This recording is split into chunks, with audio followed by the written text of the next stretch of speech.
Welcome to RBN creatives media. నేను మీ నక్షత్ర. ఇక్కడ మనం చూస్తున్నాను కదా, గుడిసెల్లో బతుకుతున్నారు, రోజు వాళ్ళ ప్రాణాలు అరచేతిలో పట్టుకొని బతుకుతున్నారు. ఇప్పుడున్న ప్రభుత్వాన్ని నమ్మి వాళ్ళకి ఓటేసి వీళ్ళందరికీ డబుల్ బెడ్రూమ్ ఇల్లు ఇస్తానంటే వాళ్ళందరినీ నమ్మి ఓటేశారు. కానీ ఆ మాట ఏమైంది? బట్ మా ప్రాణాలన్నీ ఇలాగ రోడ్డు మీద ఉన్నాయి. వాళ్ళు ఇచ్చిన మాట మాత్రం నెరవేరట్లేదు. సో మనతో పాటు ఇక్కడ నివసిస్తున్న నివాసులు ఉన్నారు. సో వాళ్ళతో మాట్లాడి ఎన్ని ఇబ్బందులు, ఇక్కడ వాష్రూమ్స్ సదుపాయం కూడా లేదు. సో లేడీస్ కూడా ఉన్నారు, చిన్న పిల్లలు కూడా ఉన్నారు. అసలు ఎట్లా నివసిస్తున్నారు? ఇప్పటికీ వాళ్ళకి ఇచ్చిన మాట డబుల్ బెడ్రూమ్ మాట అసలు ఎంతవరకు వచ్చిందో ఇక్కడ వాళ్ళని అడిగి తెలుసుకుందాము. నమస్కారం అండి. అంటే మీరు ఇక్కడ ఎన్ని సంవత్సరాల నుంచి ఉంటున్నారు? మేము 40 సంవత్సరాల నుంచి ఉన్నామమ్మా ఇక్కడ. అంటే ఇక్కడ రోడ్డు పక్కన ఉండడం కరెక్ట్ అంటే ఎవరు ఏమనలేదా మిమ్మల్ని ఇప్పటికి వచ్చి? ఇప్పుడు పీజర్ జనార్దన్ రెడ్డి ఇక్కడ ఇవన్నీ ఏం లేకుండే, ఈ రోడ్ కూడా సింగిల్ రోడ్ ఉండే. అయితే అక్కడ ఇక్కడ వేసుకొని గుడిసెల తర్వాత ఏమర్ చేద్దామని చెప్పిండు పీజర్ జనార్దన్ రెడ్డి. అయితే అప్పుడు వేసినప్పుడు ఇక్కడ ఏం లేకుండే, ఈ కరెంట్ లేకుండే, కరెంట్ ఆఫీస్ లేకుండే, ఇది గోదాం లేకుండే, గ్యాస్ ఇవన్నీ ఏం లేకుండే. ఇవన్నీ మొన్న అయినాయి. అప్పుడు చదివిగా మనం తర్వాత చేస్తానడు ఆయన చనిపోయింది పీజర్ గారు. అంటే ఇప్పుడు మీరు మొన్న కూడా ప్రజాభవన్ దగ్గరికి వచ్చారు, వచ్చి మాకు డబుల్ బెడ్రూమ్ ఇల్లు అనేది ఇప్పటికి వచ్చి ఇవ్వట్లేదు అంటే మీరు ఎక్కడి వరకు వెళ్ళారంటే మీకు ఓట్లు కూడా అడిగేటప్పుడు మీకు డబుల్ బెడ్రూమ్ ఇల్లు ఇస్తా అని చెప్పని అన్నారు కదా, మళ్ళీ వాళ్ళ దగ్గరికి వెళ్ళి అడగలేదా మీరు? నేను రోజు ప్రతి ఒక వారంలో 2-3 సార్లు వెళ్తానమ్మా. నేను ఇప్పుడు పోలేలు అనే సమస్య లేదు. నేను మండలకు పోతా, కలెక్టర్ ఆఫీస్కి పోతున్నా, ప్రజాభవనానికి పోతున్నా, సెక్రటేరియట్కి పోతున్నా, గాంధీ భవన్ పోతున్నా. ప్రతి ఒక్క దగ్గర నేను తిరిగేది ఇదినే లేదు, ప్రతి ఒక్కటి తిరిగిన. ఇప్పుడు గత ప్రభుత్వం ఉన్నప్పుడు కేసీఆర్ ఉన్నప్పుడు కూడా అప్లై చేసినాము, ఇల్లుకి అప్లై చేసినాము, అన్నీ చేసినాము. ఇది చేయలేమని చేయలేదు. అప్పుడు కేసీఆర్ ఉన్నప్పుడు కూడా ప్రతి ఒక్కరికి అడిగినాం మేము, అయినా ఎవరు కూడా ఇది చేయలేరు. మనం ప్రభుత్వాలు మారుతున్నాయి కానీ మీ జీవితాలు మాత్రం మారట్లేదు అంటారు. అది అసలు మారలేదమ్మా. ఇప్పుడు ఉన్న వాళ్ళకి ఇప్పుడు ఎంతో మందికి కిరాయి కాదు, ఇప్పుడు సొంతం ఇల్లు ఉన్న వాళ్ళకి, సొంతం బిల్డింగ్ ఉన్న వాళ్ళకి ఒక్కొక్కరికి 1,00,000 రూపాయలు, 2 లక్షలు, 10 లక్షలు వచ్చిన వాళ్ళు కూడా ఇప్పుడు మన డబుల్ బెడ్రూమ్ వచ్చినాయి. మీకు మాత్రం రాలేదు. నాకు మాత్రం మనకి చూసేటోళ్ళు ఇవ్వలేరు, మన దగ్గర డబుల్ బెడ్రూమ్ వచ్చిన వీళ్ళకు ఇద్దాం అనేటోళ్ళు కూడా ఇవ్వలేరు. మనం అంటే మీరు ఇక్కడ చూస్తుంటే యాక్సిడెంట్స్ కూడా ఎక్కువ అయ్యే సిచ్యువేషన్ కనబడుతుంది కదా. 3 చచ్చిపోయినారు యాక్సిడెంట్ అయ్యి ఆల్రెడీ. మళ్ళీ ఇప్పుడు మొన్న యాక్సిడెంట్ అయ్యి రాయి కొద్ది రాయి ఉన్న చూడండి, దొడ్డు రాయి, అది 3 పచ్చాయింది. ఇంకా ఇంత దొడ్డు కూడా 3 పచ్చాయి, ఒక బాత్రూమ్ రూమ్ కూడా పోయింది. అంత దారుణం ఉంది. 3-4 చచ్చిపోయినారు కూడా మనకి ఎవరు పట్టించుకుంటారు, చచ్చిపోతే కూడా ఎవరు పట్టించుకుంటలేరు. అప్పుడు వచ్చి మరి పోలీసులు ఏం ఎంక్వైరీ చేయలేదు? ఇంక్వైరీ ఏం చేస్తారో వచ్చిండ్రు, చూసారు, మీరు రోడ్డు మీద ఉండేది మీ తప్పే అన్నారు.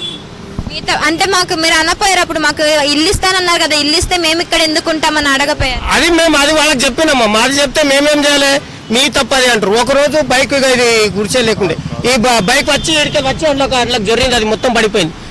నేను కూడా చచ్చిపోయాను, మా భార్య నేను ఇద్దరు చచ్చిపోయాను, బతికినాం. ఆ రోజు బైక్ వచ్చి మా ఇద్దరు మధ్యలో, నెత్తి మధ్యలో, ఇద్దరు మధ్యలో వచ్చి నిలబడ్డది బైక్. స్థానిక ఎమ్మెల్యే కలిసి మాట్లాడే ప్రయత్నం చేయలేదా? ఎమ్మెల్యేకి మాట్లాడినా, ఎంపీకి మాట్లాడినా, ప్రతి ఒక్కరికి వీళ్ళతో మాట్లాడలేడు. మనవరు అనేది సమస్య లేదు, ప్రతి ఒక్కరితో మాట్లాడినా. కానీ వాళ్ళ నుంచి వచ్చే సమాధానం ఏమొస్తుంది మీకు? నాకు ఇప్పటిదాకా ఏ సమాధానం రాలేదు. ఇప్పుడు కూడా మనకు వస్తాము పోతాము, మీకు అది చేస్తాం ఇది చేస్తామని అందరు చెప్పేటోళ్ళు ఉన్నారు. ఎలక్షన్ ఉన్నప్పుడు వచ్చి ఓట్లు వేయించుకునేటోళ్ళు ఉన్నారు కానీ మన సమస్యలు తీర్చే చోట వెళ్ళారు. మీకు తెలంగాణ ఆధార్ కార్డేనా ఉంది? మాకు తెలంగాణ ఆధార్ కార్డు, ఇక్కడది ఆధార్ కార్డు, ఇక్కడ ఓటర్ లిస్ట్, ఇక్కడది అంతా మొత్తం ఇక్కడనే. మా పెళ్లి ఇక్కడే, పిల్లలు కూడా ఇక్కడ, అందరు ఇక్కడే పుట్టింది. మా పిల్లలు ఎంత అయింది కానీ ఎవరు పట్టించుకోరు. ఇక్కడ పట్టించుకునే లేరు. ఏమనంటే వస్తారు మీ గుడిసెలు వీకేస్తాం, వస్తాం మీ గుడిసెలు వీకేస్తాం అంటారు. ఇక్కడ గ్యాస్ కంపెనీ ఉంది, మొన్న 3 గంటలకు వేలింది. అది మేము ఎక్కడ వాళ్ళ పిల్లలు తీసుకొని లీకేజ్ అయితే తక్కువైతే సౌండ్ వచ్చినా పరిగెత్తనే ఉండాలి.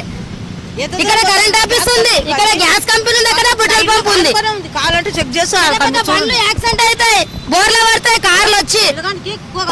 బాత్రూమ్ వెళ్ళడానికి కూడా మాకు బాత్రూమ్ లేదు. అక్కడ చూడు, మొన్న జయదిశాల దగ్గర పోతే మాట్లాడడానికి వదిలేసిపోయారు మున్సిపాలిటీ వాళ్ళు కూడా. కనీసం బాత్రూమ్ వెళ్ళడానికి లేదు మాకి. ఇక్కడ ఒక బోర్డు ఉంది, అక్కడ కూడా వెళ్ళనియరు మమ్మల్ని. ఎట్లా ఉండాలి? ఎక్కడ కొని వస్తుంది వెళ్ళిపోండి, వస్తుంది ఇట్లనే చెప్తారు డబుల్ బెడ్రూమ్ కోసం అడిగితే. కానీ చుట్టాలు లేరు, తిరగని జాగా లేదు. ఎన్ని పేపర్లు ఉన్నాయి మా దగ్గర. ఓట్లప్పుడు ఇస్తామంటారు, తర్వాత పట్టించుకోరు ఎవరు మమ్మల్ని. ఎందుకు మేము ఓట్లు వేస్తలేమా? మాకు అడిగి హక్కులేదా? మాకి ఉంది కదా. కనీసం ఏమనంటే మీ గుడిసెలు వీకేస్తాం, ఏమనంటే గుడిసెలు వీకేస్తాం అంటారు. అంటే 40 సంవత్సరాల నుంచి ఉంటున్నారు కదా, మేము ఇంత చిన్నగా ఉన్నప్పుడు ఉన్నా, మా పిల్లలు ఇంత అయినరు. మేము చిన్నగా ఉన్నప్పుడు వచ్చారు మా అమ్మ వాళ్ళు. మా అంటే మేము ఒక 5-6 సంవత్సరాలు ఈ రోడ్ లేదు, ఈ బ్రిడ్జులు లేవు, అసలు రోడే లేదమ్మా. మాకు కరెంట్ లేదు. ఇన్ని రోజులు మాకు మొన్న వచ్చింది కరెంటు. జేదిసాల దగ్గరికి వాళ్ళ దగ్గరికి పోతే మాకు తాగడానికి వాటర్ కూడా లేదు తెలుసా. మేము ఎక్కడికి వెళ్ళా ట్యాంకర్ తో పోపించుకుంటాం వాటర్. మేము ఒక కరెంట్ లేదు, ఒక వాటర్ లేదు, ఉండడానికి బాత్రూమ్ లేదు, ఇల్లు లేదు. ఎట్లుండాలి మేము రోడ్డు పైన? చెత్త పోయాలంటే మాకు ఇబ్బంది అవుతుంది. చెత్త కూడా లేదు మాకు. చెత్త కుండి లేదు తెలుసా. చెత్త వస్తే మున్సిపల్ వచ్చి తిడుతున్నారు మమ్మల్ని. 2 లక్షలు పైన వేస్తాం అంటుండ్రు. ఎక్కడ వెళ్తాం? మా తిండికేనే లేదు మాకు. ఎట్లుండాలి మేము? ఏమేమి జనాభా లెక్క లేమా మేము? ఓట్లప్పుడు వస్తారు, మీ దగ్గరకు ఓటు వేయించుకోవడానికి వచ్చారు. అడిగితే వేసినప్పుడేమో ఇది, తర్వాత ఎవరిని అడగాల మేము? ఒక దగ్గర పోతే ఒక దగ్గర పోమని, ఇక్కడ పోతేనేమో అక్కడ పోమంటారు, అక్కడ పోతే అబ్బాయిలు ఏ విధంగా మలమూత్ర విసర్జన అవుట్ సైడ్ చేసుకుంటారు, బట్ మీరు లేడీస్ కదా, సో ఎట్లాగా మీ పర్సనల్ పనులని ఇక్కడ బాత్రూమ్ చూపిస్తుందా? మొత్తం జేసీబీతోనే మగపిల్లల బాత్రూమ్ మొత్తం తీసేసిండ్రు. మా బాత్రూమ్ మీద జేసీబీ పెట్టిండ్రు. జేసీబీ పెడితే మేము ఆపితే కూడా వాళ్ళు వినలే. మళ్ళీ జేదీసన్ గారికి 4 గంటలకు పోయినాం మేము. 4 గంటలకు పోతే ఆయన ఫోన్ చేసి అప్పుడు ఆపిరు మా బాత్రూమ్. సుమారుగా ఎంత మంది ఉంటున్నారు ఇక్కడ? మావి చాలా ఉన్నాయి, 60 ఫ్యామిలీలు ఉండే, అందరు వెళ్ళిపోయినరు. సగం మంది చచ్చిపోయినరమ్మా, సగం మంది చచ్చిపోయినరు. ఇగో మా ముసలాయన కాలు చేతులు పడిపోయినాయి, మా అమ్మ కళ్ళు పోయినాయి. నేను ఒక్కదాన్ని పోదించాలంటే నా కాలు మొక్కలు నొప్పులు ఉండి ఇంటికాడ పడుతున్నామ్మా. మాకు ఎవరు తెచ్చే దిక్కు లేదు. చూడండి మీరు, గుడిసెలు తీయండి వీడియో. కరెంట్ ఆఫీస్ ఎంత దగ్గర ఉంది మాకి? ఈ గ్యాస్ కంపెనీ అయితే పేలుతూనే ఉంటాయి, గ్యాస్ లీకేజ్ అయ్యి సౌండ్ వస్తుంది. పరిగెత్తుకుంటూ వచ్చాను తెలుసా. నవంబర్లో ఇచ్చినటువంటి మెమరాండం, ప్రజావాణిలో మేము ఇచ్చినటువంటి మెమరాండం, మేము దాదాపు 35 నుంచి 40 సంవత్సరాల మధ్యకాలం నుంచి ఇక్కడ నివసిస్తున్నాము. గతంలో ఉన్నటువంటి సిఎల్పి లీడర్గా ఉన్నటువంటి పి జనార్దన్ రెడ్డి గారు ఇల్లు శాంక్షన్ చేస్తామని చెప్పి నిరుపేదల కుటుంబాల్లో వెలుగులు నింపుతామని చెప్పి ఆ రోజు చెప్పిన మాట కోసం కూడా మేము ఇక్కడే స్థానికంగా గుడిసెలేసుకొని లోకల్గా ఉన్నటువంటి పనులు చేసుకుంటూ నిత్య మా రెక్కాడత కానీ డొక్కాడని జీవితాల్లో మేము కుటుంబాలు ఎలా తీసుకుంటున్నాం. ఇక్కడ ఉన్నటువంటి పాలక ప్రభుత్వాలు, గతంలో ఉన్నటువంటి 10 ఏళ్ల గవర్నమెంట్ ఉన్నటువంటి బీఆర్ఎస్ కానీ, ఇక్కడ స్థానికంగా వచ్చినటువంటి లేటెస్ట్ ప్రభుత్వం అయిన కాంగ్రెస్ ప్రభుత్వం కానీ, ముఖ్యమంత్రులు మారారు తప్ప స్థానిక ఎమ్మెల్యేలు మారలేదు, కార్పొరేటర్లు మారలేదు. వాళ్ళు ఇక్కడ ఉన్నటువంటి చెరువుల్ని, కుంటల్ని కబ్జా చేసుకుంటూ వాళ్ళు బతుకుతున్నారు. వంటి సామాన్య జీవితాలు, రోడ్డు పక్కన ఉన్నటువంటి మా జీవితాల్లో మాత్రం ఇలాంటివి వెలుగులు లేవు. కనీసం కరెంటు కావాలంటే 200 యూనిట్లు ఉచిత విద్యుత్ అని చెప్పి ఈ రాష్ట్ర ప్రభుత్వం కూడా ఇక్కడ ఉన్నటువంటి మా 100 గుడిసెల్లో వేసుకున్నటువంటి కరెంటుకి కూడా లైన్మెన్లు, లైన్ ఇన్స్పెక్టర్, ఏఈలు అని చెప్పేసి ఇక్కడ ఉన్నటువంటి కింది స్థాయి సిబ్బంది మా దగ్గర నుంచి డబ్బులు వసూలు చేయడం జరుగుతూ ఉంది. అదేవిధంగా మాకు రేషన్ కార్డు లేని పరిస్థితి. రేషన్ కార్డు లేదు. ఇక్కడే తెలంగాణలో పుట్టి తెలంగాణలో దశాబ్దాల తరబడి మా తండ్రులు, మేము, మా పిల్లలు కూడా ఇక్కడ జీవనం సాగిస్తున్నటువంటి వరకు ఎలాంటి మా జీవితాల్లో వెలుగులు లేవు. ఇవాళ పక్కా ఇల్లు ఇస్తున్నామంటే ప్రతి నెలకు 2 సార్లు మేము సబ్ కలెక్టర్కి, కలెక్టర్ ఆఫీస్కి, ఎంఆర్ఓ ఆఫీస్కి, ఆర్డీఓ ఆఫీస్కి, ప్రజాపాలనకి మేము వెళ్ళి మెమరాండాలు సమర్పిస్తున్నాం. ఇదే ప్రజాపాలకులం కాదు, ప్రజా సేవకులని చెప్పి ఈ కాంగ్రెస్ ప్రభుత్వం కూడా ఎన్నిసార్లు మొరబెట్టుకుని ఎన్నట్లేదని చెప్పేసి ఆ ప్రజా పాలకులకు ఎక్కడైతే లీడర్లు ఉన్నారో మేము కూడా ఢిల్లీకి వెళ్ళేసి అక్కడ ఉన్నటువంటి మల్లికార్జున ఖర్గే గారికి, సిఎల్పి లీడర్ ఉన్నటువంటి పార్లమెంట్ వ్యవస్థలో ఉన్నటువంటి రాహుల్ గాంధీ గారు కూడా మా గుడిసెల గురించి విన్నపించుకోవడం జరిగింది.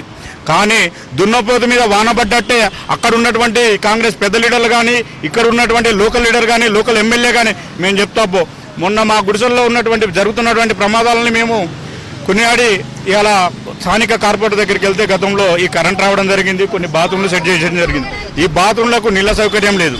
ఇక్కడ ఉన్నటువంటి మీరన్నట్టు పురుషులు ఎక్కడికైనా పోగలుగుతాం మల విసర్జన కోసం, కానీ ఆడపిల్లలు, చిన్న పిల్లలు ఉన్నారు, ఎదుగుతున్న ఆడపిల్లలు ఉన్నారు. వీళ్ళకి స్థానికంగా రోడ్డు పక్కన యాక్సిడెంట్లు అవుతున్నా కూడా మొన్న రీసెంట్లీ కార్ యాక్సిడెంట్ జరిగినప్పటికీ వాళ్ళు తాగుబోతులయ్యి తాగి ఇది ఫ్యాన్సీ నెంబర్ ఉంది, ఇది టీఆర్ నెంబర్ ఉంది, దీన్ని ఏం పట్టుకోలేమని చెప్పేసి స్థానికంగా ఉన్నటువంటి మియాపూర్ పోలీస్ స్టేషన్లో కూడా మేము 2కు 3 సార్లు పోయి అడిగితే మీ టీఆర్ నెంబర్ ఏం చేయలే ఉన్నారు.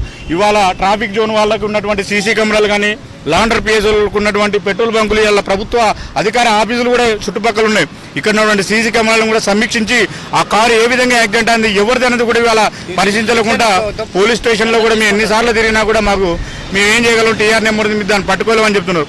ఇలా ప్రాణం పోయినా కూడా పట్టించుకుంటే పాము ఇవాళ రోడ్డు సైడ్ ఎన్ని బాధలు జరిగినా కూడా ఎవరు పట్టించుకోవట్లేరు. దయచేసి 40 ఏళ్ల నుంచి మా తండ్రుల దగ్గర నుంచి మా పిల్లలు అయితే వాళ్ళ పిల్లలు కూడా ఇవాళ ఎదుగుతున్నారు, స్కూళ్ళకి వెళ్ళే స్థాయికి ఎదిగారు. కానీ మా జీవితాల్లో ఎలాంటి వెలుగు లేదు. దయచేసి ఇలా ప్రజా పాలకులం కాదు, ప్రజా సేవకులం అని చెప్పి ఈ ప్రభుత్వ అధినేతలు కానీ, ఇలా ప్రతిపక్షాలు అయినా కానీ ఇక్కడ ఉన్నటువంటి వామపక్ష పార్టీలు కూడా ఇవాళ ఏం చేస్తుంటే మమ్మల్ని ఓటు బ్యాంక్ రాజకీయంగానే చూస్తున్నారు తప్ప ఓటు వేయించుకునేటప్పుడు అది ఇది లాలూచి పెట్టి జనాల్ని వాడుకుంటున్నారు తప్ప ఎలాంటి ఉపయోగం లేదు. మా 100 కుటుంబాలు ఇక్కడ ఉన్నటువంటి అందరం కూడా మున్సిపల్లో పనిచేసే వాళ్ళమే. స్థానిక మున్సిపల్లో డ్రైనేజ్ వ్యవస్థల్లో కానీ రోడ్డు క్లీనింగ్ చేసే వ్యవస్థల్లో పనిచేస్తున్నాం. తోపుడు బండ్లు, చెత్త బండ్లు ఏరే విధానంలో మేము కొనసాగుతూ ఉన్నాం. ఇలా రెక్కాడితే కానీ డొక్కాడని పరిస్థితుల్లో మేము ఉన్నప్పటికీ మా జీవితాల్లో ఏ అధికారి మారుతున్నాడు, ఇవాళ ఎమ్మెల్యే మారుతున్నాడు. మేము ఎంతమంది మినిస్టర్లకు కానీ ప్రతిపక్ష హోదాలో ఉన్న ఎంఐఎం లీడర్లను కూడా అందరం కలిసి ఇలా మా కోసం ఏమన్నా చేయండి, స్థానికంగా ఉన్న పార్టీ ప్రతి అధినేతలకు మేము లెటర్లు ఇచ్చి సమర్పించుకోవడం జరిగింది. కానీ ఎవరు కూడా ఉదాసీనతగా వ్యవహరిస్తూ మా జీవితాల్లో ఎలాంటి మార్పు లేకుండా చేస్తున్నారు.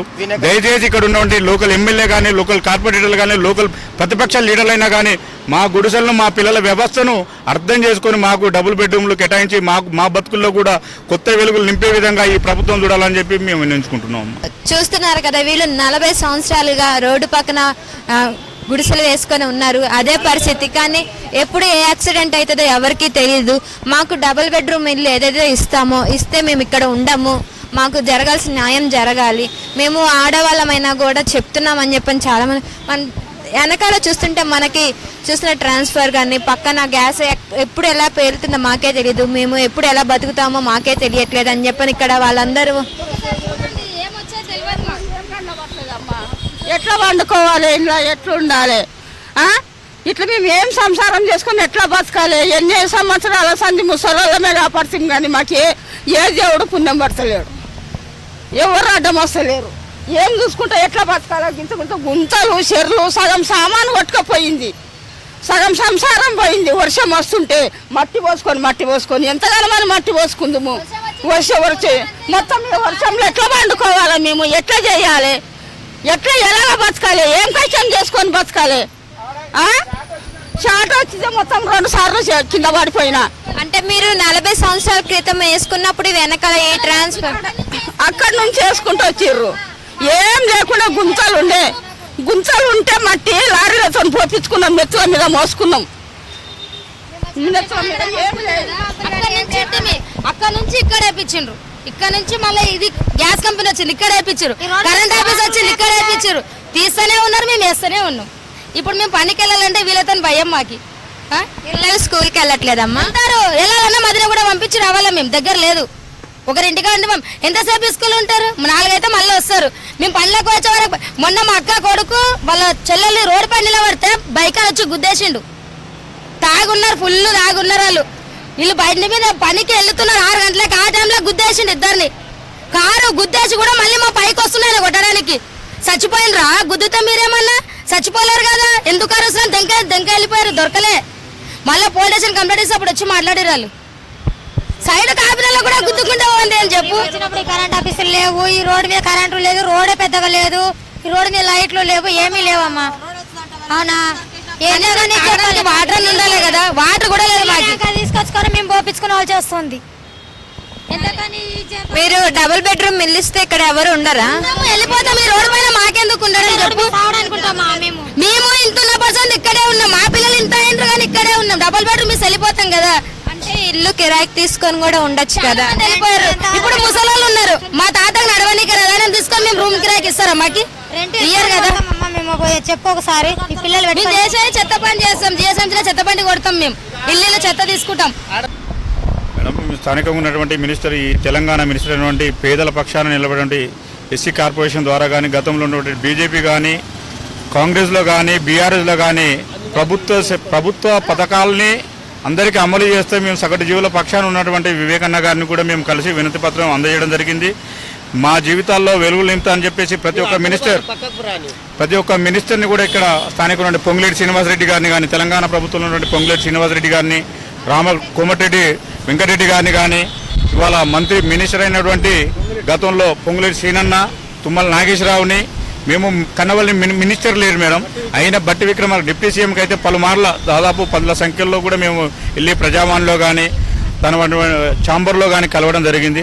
అయినప్పటికీ మాకు ఎలాంటి వెలుగులు, కనీసం ఇక్కడ ఉన్నటువంటి స్థానిక కార్పొరేటర్లు కానీ, ఎమ్మెల్యే కానీ మమ్మల్ని సందర్శించి ఒక్కరోజు ఎవరైనా చనిపోయినా కూడా పక్కన ఇంటర్నల్ పలకరిస్తారు. కానీ ఇక్కడ ఉన్నటువంటి అధికారులు మాత్రం ఎలక్షన్ టైంలో మాత్రమే మా గుడిసెల దగ్గరికి వస్తారు. ఆ తర్వాత ఎవరు కూడా ముఖం చాటేసిపోవడమే, చేస్తామని స్థానికులు ఉన్నటువంటి కార్పొరేటర్ జగదీశ్వర్ గౌడ్ మాత్రం ఇక్కడ ఉన్నటువంటి లోకల్గా ఉన్నటువంటి కరెంట్ అధికారులతో కానీ, మున్సిపల్ అధికారులతో కానీ మాట్లాడి కొన్ని సేవలకు అంకితమైన తప్ప మిగతా ఎలాంటి ఒక సామాన్యుడికి మౌలిక సదుపాయాలు కూడు గుడ్డ నీరు బట్ట ఇలాంటివి కూడా అందలేని పరిస్థితులు దీని అవస్థల్లో మా గుడిసెలో 100 గుడిసెలు ఇక్కడ ఉన్నాయి. దాదాపు 100 గుడిసెల్లో 600 నుంచి 700 మంది ఓటర్ల దాకా ఉన్నాము స్థానికంగా. అయినా మా బతుకుదెరలేదు. ఇక్కడే చుట్టుపక్కల ఉన్నటువంటి కుంటలు చెరువులు అన్నీ ధనవంతులు కబ్జా చేసి అలా మేడలు అయినప్పటికీ మా జీవితాల్లోకి తొంగి చూసే ఒక ఎమ్మెల్యే కానీ ఒక అధికారి కానీ ఒక ఎంఆర్ఓకి దాదాపుగా 100 సార్లు మేము పోయి పడిగాపులు కాల్చుకుంటా మెమరాండం సమర్పించినప్పుడు అక్కడ ఉండే స్థానిక డిప్యూటీ కలెక్టర్ కానీ కలెక్టర్ ఆఫీస్కి మేము ఎక్కడో ఇలా రంగారెడ్డి మహబూబ్నగర్ బార్డర్లో ఉన్నటువంటి కొంగర్ కళానికి కూడా మేము వెళ్ళి గంటల తరబడి మా ఆడపిల్లలతోటి మేము బస్సులో ప్రయాణం చేసుకుంటూ పోయినప్పటికీ కూడా ఆడ కూడా సార్ వస్తాడు అంటే దాదాపు సాయంత్రం 5 గంటల దాకా కూడా డిప్యూటీ కలెక్టర్లకి మెమరాండం ఇచ్చాం. మీ దగ్గరికి మా అధికారులు వస్తారు, మిమ్మల్ని సమీక్షించి అక్కడ ఉన్నటువంటి సర్వే రిపోర్ట్ని మేము తీసుకొని మీకు స్థానికంగా ఉన్నటువంటి డబుల్ బెడ్రూమ్లో మీకు పక్కా ఇల్లు ఇస్తామని చెప్పేసి ఇప్పటికి అధికారులు చెప్తున్నారు తప్ప ఇక్కడికి వచ్చి సమీక్షించిన వాళ్ళు కానీ సర్వే చేసిన వాళ్ళు కానీ ఎలాంటి అధికారులు రాలేదు. ఇలా మాకు మౌలిక సదుపాయాలు కల్పించాలి, మాకు పక్కా గృహాలు పక్కా ఇవ్వాలని చెప్పేసి మేము కొట్లాడుతున్నాం. మేము బయట దేశస్తులం కాదు, బయట రాష్ట్రాల జనాలం అసలే కాదు. తెలంగాణలో పుట్టి దాదాపు మా కుటుంబాలు మా తల్లులు మా తాతలు 100 ఏళ్ళ నుంచి ఇక్కడ జీవనం కొనసాగిస్తున్నాం. ఇక్కడ ఉన్నటువంటి మహబూబ్నగర్, మెదక్, ఉమ్మడి మెదక్, వరంగల్ జిల్లా నుంచి, నల్గొండ జిల్లా నుంచి, సూర్యాపేట, ఆమన్గాల్ ఇక్కడ ఉన్నటువంటి దూర ప్రాంతాల నుంచి వచ్చేసి ఇక్కడ బతుకుదెరువు కోసం వస్తే ఇలా మాకు బతికే భారమైన పరిస్థితుల్లో ఇవాళ ప్రభుత్వ అధికారులు కానీ ప్రభుత్వ పాలన యంత్రాంగం కూడా అదేవిధంగా మమ్మల్ని చూస్తుంది. ఇంకా మేము సొంత పాలన తెలంగాణ తెచ్చుకున్నప్పుడు కూడా తెలంగాణ పాలన కూడా మేము ఇంకా బయట రాష్ట్రాల పిల్లల్లాగానే మా బతుకులు కొనసాగుతున్నాయి. కాబట్టి దయచేసి మా బాధను అర్థం చేసుకుని మా పిల్లల భవిష్యత్తుని దృష్టిలో పెట్టుకొని ఈ పాలక ప్రభుత్వాలు ప్రజా సేవకులుగా మారి ఇక్కడ ఉన్నటువంటి స్థానికంగా ఉన్నటువంటి ప్రజల బాధలను గోడు ఇని మాకు డబుల్ బెడ్రూమ్లు కేటాయించి మాకు మౌలిక సౌకర్యాలు కల్పించాలని చెప్పి మీ ద్వారా మీ మీడియాకు కృతజ్ఞతలు తెలియజేసుకుంటూ మీ ద్వారా మాకు లబ్ధి చేకూరాలని చెప్పేసి ప్రభుత్వాన్ని కోరుకుంటున్నాం మేడం.